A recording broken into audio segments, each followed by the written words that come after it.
ஆச்சி மசாலா. எந்த சமையலும் ருசி தேடும் ரகசியம். 20 ரூபாய். குக்கர் விசில மறந்து உணவு வீணாகி போச்சா? இனி அந்த கவலையே வேண்டாம். வழங்குகிறோம் உலகின் முதல் விசில் கவுண்டர் குக்கர், புதிய அல்ட்ரா குரோனோ. அல்ட்ரா என்றால் ஆரோக்கியம். கடந்த 2020 மத்திய அரசின் விண்வெளித்துறை விதிகளை மாற்றி தனியார் நிறுவனங்கள் விண்வெளி திட்டங்களில் பங்கேற்க வாய்ப்பளித்தது. இதையடுத்து ஸ்கைரூட் ஏரோஸ்பேஸ் உள்ளிட்ட 400 நிறுவனங்கள் விண்வெளி ஆய்வில் இணைந்துள்ளன. தனியார் நிறுவனங்களின் வேகமான செயல்பாட்டிற்கு மிகவும் திறமையான விஞ்ஞானிகள் மற்றும் தொழில்நுட்ப பணியாளர்கள் தேவைப்படுகின்றனர்.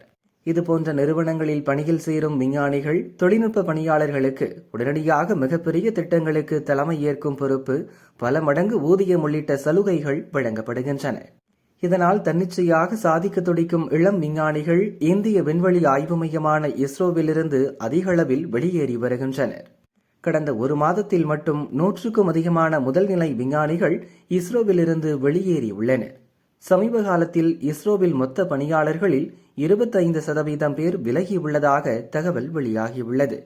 ஓய்வு பெற்ற விஞ்ஞானிகளில் சிலர் புத்தாக்க நிறுவனங்களில் ஆலோசகராகவும் வழிகாட்டியாகவும் செயல்படுகின்றனர். ஊழியர்கள் வெளியேறியதால் இஸ்ரோவின் இந்த ஆண்டு திட்டங்கள் தாமதமாகியுள்ளன. 10க்கும் மேற்பட்ட திட்டங்கள் கைவிடப்பட்டுள்ளதாக கூறப்படுகிறது. இதனால் இஸ்ரோ விஞ்ஞானிகளின் ராஜினாமா, விருப்ப ஓய்வுக்கு மத்திய அரசு கடும் கட்டுப்பாடுகள் விதித்துள்ளது குறிப்பிடத்தக்கது.